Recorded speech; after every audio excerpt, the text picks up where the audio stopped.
Dreamland जंगल में मिनकी चिड़िया सबसे ज्यादा पसंद किए जाने वाली पक्षी थी, क्योंकि उसके जैसा पूरे जंगल में कोई नहीं था। एक बार मिनकी चिड़िया अपने घोंसले में बैठी हुई थी, तभी सोनू कबूतर उसके पास आया। मिनकी बहन, मुझे तुम्हारी मदद की जरूरत है।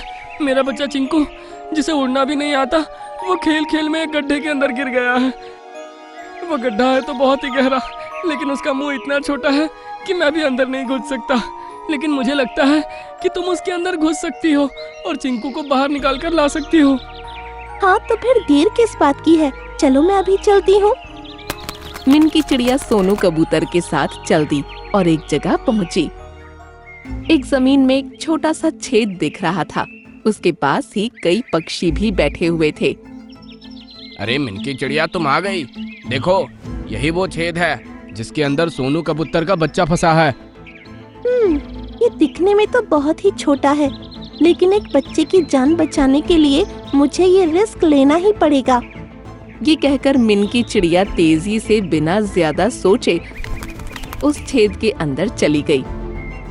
अंदर जाने के बाद सभी पक्षी उसके बाहर आने का इंतजार करने लगे।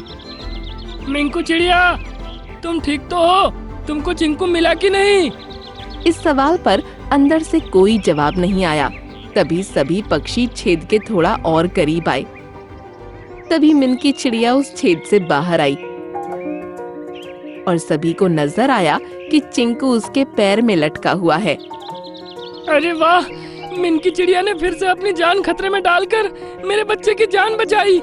कितने फक्र की बात है। मैं जब भी किसी की मदद करती हूँ तो मुझे बहुत अच्छा लगता है।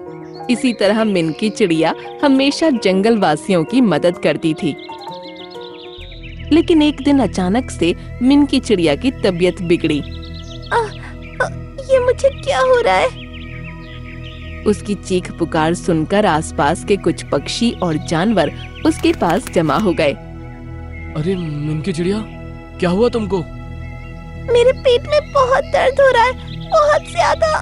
ठीक है, तुम फिक्र मत करो, मैं अभी डॉक्टर बंदर को बुला लाता हूँ। कुछ देर बाद सोनू कबूतर डॉक्टर बंदर को बुला लाया। अरे मिनकी चिड़िया, मुझे समझ में नहीं आ रहा कि कैसे बोलूं और किस हिम्मत से बोलूं। अरे बताओ, ऐसी क्या बात है जो तुम इतना झिझक रहे हो? मिनकी चिड़िया सबकी मदद करती है। हम भी इसकी परेशानी दूर करने में अपनी पूरी मेहनत करेंगे। मिनकी चिड़िया का पेट पूरी तरह से खराब हो गया है। अगर इसने जल्द ही नीला सेब नहीं खाया तो शाम होने तक इसकी मौत हो जाएगी। ये सुनकर सभी चौंक पड़े और मिनकी चिड़िया भी बहुत परेशानी में आ गई। अगर बात नीले सेब की है तो मैं मिनकी को लाकर दूंगा। मुझे पता है उसका पेड़ कहाँ है। तुम हमें डरा क्यों रहे हो? मैं ऐसा इसलिए कह रहा हूँ कि इंसानों ने हमारे जंगल के 100 पेड़ काटे थे, तो नीले सेब का वो इकलौता पेड़ भी काट दिया था। इसलिए अब उसका मिलना नामुमकिन है। ये सुनकर अब सभी बहुत ज्यादा दुखी हुए और मिनकी चिड़िया को दया की भावना के साथ देखने लगे। तभी वहाँ पर छोटू खरगोश आया। अरे छोटू खरगोश, ये तुम्हारी आँख में क्या हुआ? आज सुबह ही मेरी आँख में कोई ऐसा पदार्थ गिर गया है जिसकी वजह से बहुत जलन हो रही है। मेरी आँख भी नहीं खुल रही है। अरे लगता है तुम्हारी आँख में आग के पेड़ के पत्तों का दूध टपक गया है। तो अब ये ठीक कैसे होगी? जहाँ तक मुझे पता है, काली पहाड़ी के नीचे वाले छोर पर एक ऐसा पौधा है जिस पर हरे रंग का फूल उगता है। अगर उस फूल की एक पंखुड़ी का रस तुम्हारी आंखों में डाल दिया जाए तो तुम्हारी आंखें खुल जाएगी, और अगर ऐसा नहीं किया तो आंख के साथ साथ तुम्हारा कान और दिमाग भी खराब हो सकता है। लेकिन काली पहाड़ी के नीचे तो बहुत अंधेरा होता है, वहाँ तो दिन में भी कुछ नजर नहीं आता, तो कौन वहाँ जा सकता है? ये काम मैं करूँगी। अरे तुम्हारी तबीयत तो वैसे ही खराब है, तुम कैसे ये काम कर सकती हो? कोई बात नहीं, मेरे पास रात तक का समय है। अपने मरने से पहले मैं छोटू खरगोश को नई जिंदगी देकर ही जाऊंगी। ये सुनकर सभी जानवरों की आंखें छलक आईं और मिनकी चिड़िया वहां से काली पहाड़ी की तरफ उड़ गई। 1 घंटे के सफर के बाद उसको काली पहाड़ी नजर आने लगी। मेरे पेट में कितना दर्द हो रहा है। हे भगवान, मुझे बस मेरा आखिरी काम पूरा करने देना, उसके बाद अपने पास बुला लेना। वो हिम्मत करके काली पहाड़ी के नीचे वाले छोर में उतर गई और इधर उधर देखने लगी। यहाँ कितने सारे पेड़ पौधे हैं, उस हरे फूल को मैं आखिर कैसे ढूंढूं? अपने दर्द के साथ उसने बहुत देर तक ढूंढना जारी रखा और आखिरकार उसे हरे रंग का फूल का पौधा नजर आ गया।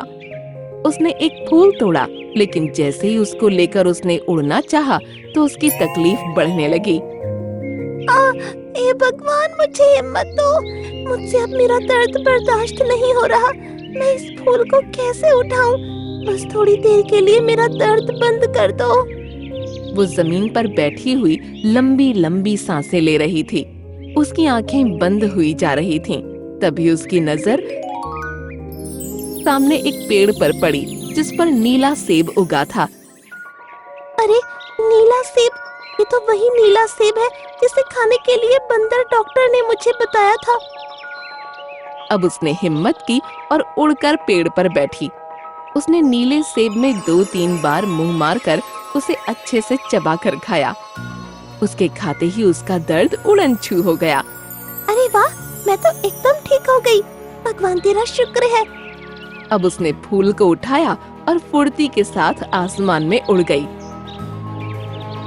कुछ देर उड़ने के बाद वो उस जगह वापस पहुंची। छोटू खरगोश अब भी दर्द में चीख रहा था।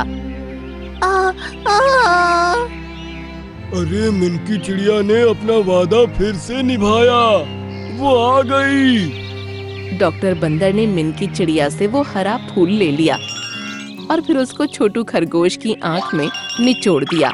उसका रस आंख में पहुंचते ही खरगोश की आंखें खुल गईं और वो बिल्कुल ठीक हो गया। अरे वाह, मैं तो ठीक हो गया। तुम्हारा बहुत बहुत शुक्रिया मिनकी चिड़िया। मिनकी चिड़िया, तुम्हारे पेट का दर्द अब कैसा है? अब तो तुम ठीक दिख रही हो। अरे हुआ ऐसा कि मैं छोटू खरगोश के लिए जब वो फूल लेने पहुंची तो उसी पौधे के पास मुझे नीले सेब का पेड़ नजर आया और मैंने उसे खा लिया। अरे वाह! अरे वाह! ये सुनकर सभी जानवर एक साथ खुशी से उछल पड़े। और फिर डॉक्टर बंदर बोला, मिनकी चिड़िया छोटू खरगोश की जान बचाने के लिए वहाँ गई थी, इसीलिए भगवान ने उसकी परेशानी भी दूर कर दी। हाँ, सही कहा। दूसरों के बारे में अच्छा सोचने वालों का ऊपर वाला कभी बुरा नहीं करता।